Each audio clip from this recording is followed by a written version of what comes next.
capitalism has failed to address the problems of the humanity. And comrades, our assessment made on the basis of the philosophy of scientific socialism and Marxism have been vindicated. Under the newly re-elected US President,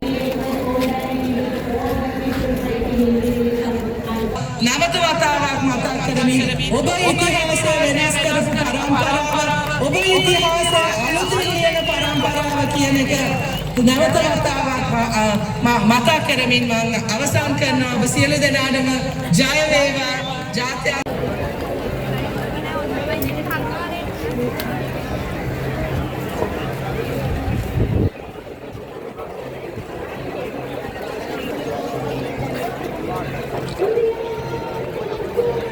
பஸ்ஸுன்னு பாருங்கள் அப்படியே bus மட்டும் இந்த fort city இடம் இந்த கோல் base நிறைஞ்ச பேர் இருக்குது பஸ்ஸுங்க ஒரு 1000 2000 3000 பஸ் நிற்கிது அவ்வளோ மக்கள் பார்த்திங்கன்னா வந்திருக்காங்க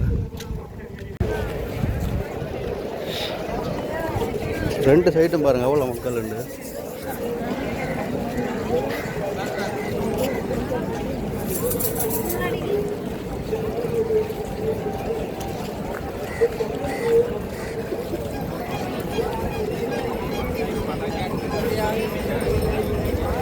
ඒක තමයි අද අපි සමරන්න ඕනේ. අද මේ නැයිදිනේ වෙන නැයිදින වලට වඩා ටිකක් වෙනස් නැගීමක් අමිතාරේ අපි සියලු දෙනාටම තියෙන්නේ.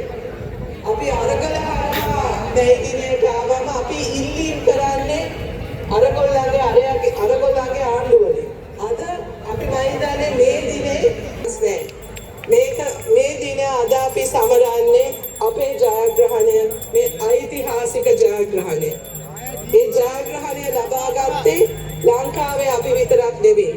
මම හිතන්නේ ලංකාව තුල ලෝකේ ඕනෑම තැනක ඕනෑම රටක ඉන්න ප්‍රගතිශීලී වාංශික කෙනෙක් අද මේ දින අපි දිහා බලන් ඉන්නේ විශාල බලාපොරොත්තුවක් එක්ක. ඒ නිසා තමයි අද අපේ වේදිකාව මෙහෙම පිරීලා තියෙන්නේ. ඇත්තටම ජාත්‍යන්තර කාම්කාරු දිනය හැටියට අපි මේ වේදිකාව අද පවත්වනකොට මුළු ලෝකෙම අවධානය අපි දිනාගේ සියලු දෙනා එකතු වෙලා මේ පෞද්ගලික අවුරුදු ගණනාව තුළ විතරක් නෙවෙයි දශක ගණනාවක් තිස්සේ කළපු අරගලයක ප්‍රතිපෝදනය අපේ ආණ්ඩුවක් යටතේ මේ විදියට ජාත්‍යන්තර කාම්කාරු දිනය සමරන එක තුලින් මම හිතන්නේ මේක ඔබට අපි යෝජනා කරේ ඉතිහාසය අලුතෙන් ලියමු ඉතිහාසය ලියන බවට පත්වෙමු කියලා.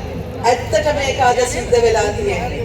ඉතිහාසය අලුතෙන් ලියවෙනවා. අපේ රටේ ඉතිහාසය වෙනස් කරපු ඔබ සියලු දෙනා තමයි අද මෙතන මේ එකතු වෙලා ඉන්නේ. ඔබට මතක ඇති මෙතන ඉන්න සහෝදරියන් අපි එක පිටට එකතු කරගත්තා. කාටවත් හිතුණාද ඒක මෙහෙම මෙච්චර සාර්ථක වෙයි කියලා? කවුරුවත් බලාපොරොත්තු වුණ එකටත් එහා ගිහිල්ලා ගැහැණු අපි එක මිටට එකතු වුණා. තාමත් ඉන්නේ එක මිටට එකතු වෙලා. ඒක වෙනස් වෙලා නැහැ. ඉදිරියටත් ඉන්නේ එක මිටට එකතු වෙලා. ඒ නිසා තමයි ඉතිහාසයේ වැඩිම කාන්තා නියෝජනයක් තියෙන පාර්ලිමේන්තුවක් අපිට හදා ගන්න පුළුවන් උනේ. මෙච්චර කාලයක් හිටියේ 13යි මාත්‍රීවරියන්. දැන් 22ක් ඉන්නවා. 22න් 20ක් අපේ ඔන්න ගෑනු අපේ එක මිටට බලය. ඒක තමයි සහෝදරයන් අපි පෙන්නුවේ. මේක තමයි අපි ඉදිරියට තවත් ශක්තිමත් කරමින් මේ රටේ ඉතිහාසය වෙනස් කරන ඇත්තටම මේ මෙතනට අපි පටන් ගත්ත අරගලයක් නෙවෙයි. දශක ගණනාවක් තිස්සේ මොනතරම් දුක් දීලාද මොනතරම් දුක් විඳලා මොනතරම් මර්ධනයට ලක් වෙච්ච ව්‍යාපාරයක්ද මේක. සහෝදරවරු කී දෙනෙක් මැරුවද? සහෝදරියන් කී දෙනෙක්ගේ ජීවිත උදුරගත්තද? අපේ අම්මලා තාත්තලා කී දෙනෙක් අඬන්නේ නැද්ද? තමන්ගේ දරුවන් මේ අරගලය මේ ව්‍යාපාරයට සම්බන්ධ වීම නිසා ඔවුන්ට අහිමි වීම තුලින් ගෙවල් කීයක දුක් දීලාද? දුක් විඳලාද අපි මේ මොහොතට ආවේ? ඒ වගේම තමයි අපි කී දෙනෙක් මේ අවුරුදු ගණනාව තුළ මේ දශක ගණනාව තුළ අපිට වතුර වීදුරුවකින් සලකපු අපිට බත් පිකානකින් සලපපු කී දෙනෙක් මෙතන ඉන්නවද? කිසිම බලාපොරොත්තුවක් නැතුව කිසිම පෞද්ගලික දෙයක් බලාපොරොත්තුවෙන් නැතුව ඇත්ත වශයෙන්ම අපිව ගෙවල් වලට ගන්න එකත් විශාල අවදානමක් වගේ දැනුණ කාලෙක වුණත් අපිව තමන්ගේ ඔබ සියලු දෙනාගේම ගෙවල් වලින් බාරගත්ත අපිට ආරක්ෂාව මෙහෙම නැති කාලේ ආරක්ෂාව දුන්නේ ඔබ. එහෙම කාලයක් පහු කළා තමයි අපි මෙතනට අද ඇවිල්ලා ඉන්නේ. ඒක මම හිතන්නේ අපිට කවදාවත් අමතක කරන්න බෑ. සියලුම බලවේග ඒ සියලුම ඒ පන්ති බල එයාලගේ බලවේග අපිට විරුද්ධ වෙලා ඉන්න ඒ කාල පරිච්ඡේදය අදිෂ්ඨානයෙන් පහු කරගෙන තමයි අපි මේ ජයග්‍රාහී මොහොතට ඇවිල්ලා තියෙන්නේ. ඉතින් ඒක මම හිතන්නේ අද අපි සමරන්න ඕනේ. ඒක තමයි අපේ ජයග්‍රහණය. ඒ සහෝදරයන්, ඒ සහෝදරියන්, ඒ සහෝදරයන්ගේ පවුල් අපි අද මතක තියාගන්න ඕනේ. අපි ඉදිරි ගමන තුළ ලබන හැම ජයග්‍රහණයකම කොටස්කරුවන් ඒ සියලු දෙනාම. විශේෂයෙන් අපේ සහෝදරියන් ඉදිරි පෙළෙත් ඉඳලා තියෙනවා.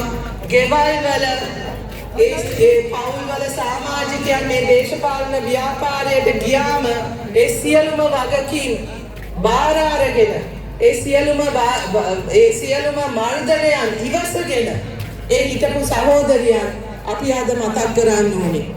ඒගොල්ලොන්ගේ කැපවීම, ඒගොල්ලොන්ගේ ඒ අදිෂ්ඨාන, ඒගොල්ලොන්ගේ රටට මේ ව්‍යාපාරය වෙනුවෙන් තිබ්බ ආදරය, කැපවීම තමයි ඒවත් හරහා තමයි අද අපිට මේ ජයග්‍රහණ ලබා ගන්න පුළුවන් වෙලා තියෙන්නේ.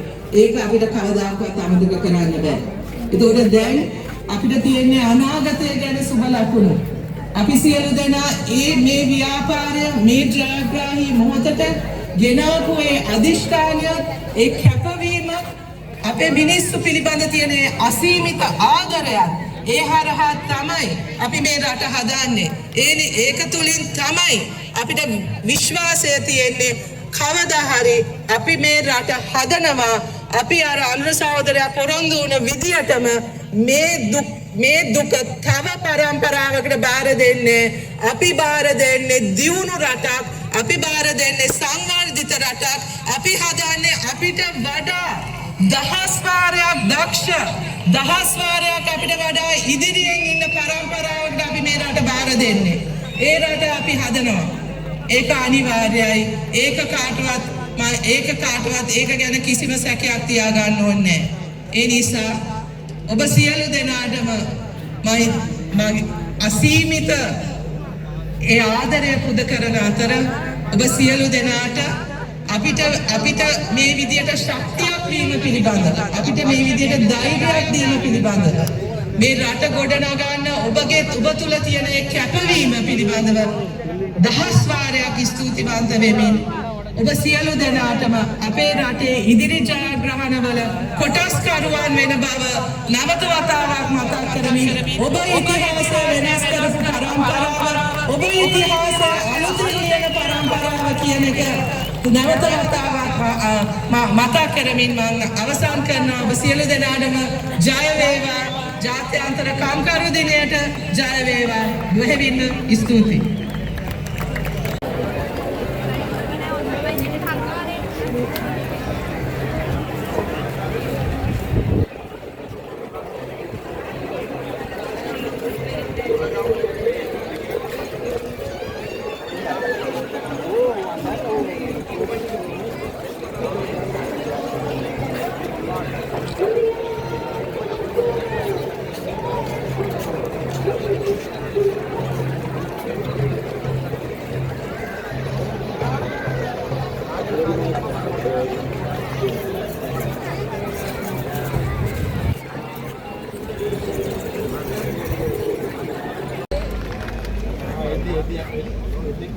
අපි අද ජාතික ජන බලවේගයේ විදිහට සියලුම වාමාංශික බලවේග එකතු කරගෙන ඒ වගේම වැඩ කරන ගැහැණුන්, වැඩ කරන පිරිමින්, වැඩ කරන සියලුම බලවේග එකට එකතු කරගෙන අපි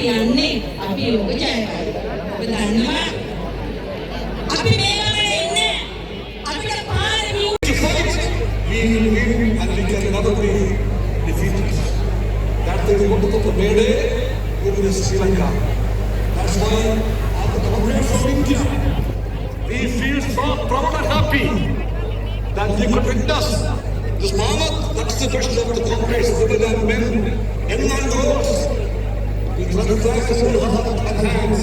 They have come together to celebrate the victory of the people's struggles. We can celebrate this in the future also. One more thing that should be told here. Wherever the Lord standing, as was told here, the reaction and the Jaffer அவர்களை உரையாற்றுவதற்காக அழைக்கின்றோம். අපි මීට සුළු මොහොතකට පෙර නිවේදනය කරා යාපනයේ අවුරුදු 14ක් වයසට කුඩා දරුවෙක් ගැන. මේක තමයි මේ මැයිරලියේ තිබෙන විශේෂත්වය. මේක තමයි මේ මැයිරලියේ තිබෙන වටිනාකම. මේ කුඩා දරුවා මීට සුළු මොහොතකට කලින් මේ ස්ටේජ් එක ඉදිරිපිටට ගෙනවිත් බාරමිල තිබෙනවා. දෙවියන් සුදී ඒ සහෝදරත්වයට එළෙංගතුකම මාරදන කරනවා මේ අභිමානවත් මැයි දින රැලි ඇමතීම සඳහා ජාතික ඒකබද්ධතා නියෝජ්‍ය අමාත්‍ය මොනීර් මුලෆර් සහෝදරයාට නායකවල බලය ගන්නවා. ඇයි ඒ බලය ගන්නෙ? මොකටද අපි බලය ගන්න ඕනේ? අවුරුදු ගණනාවක් අපේ ගෙවල ගැහණුන්ට පාරේ වැඩ කරන ගැහණුන්ට අලවල වැඩ කරන ගැහණුන්ට ඔෆිස් වල වැඩ කරන ගැහණුන්ට ගම් තිබුණේ ඔවුන් ගෙදරක් වැඩ කරලා තමන්ගේ කරා ඔවුන් දහස් ගවීම් කරා ඔවුන් තමන්ට ලෝකේ රටට ශ්‍රමික and forcing crisis. It is unable to come out of this systemic crisis of capitalism, even in the citadel, the United States of America. Capitalism has failed to address the problems of the humanity. And comrades, our assessment made on the basis of the philosophy of Savimbi with socialism and Marxism have been vindicated. Under the newly re-elected US President Donald Trump, the US imperialism is now taking annexationist and many aggressive measures leading causing miseries to the people world over, including the trade war. It is continuing its support to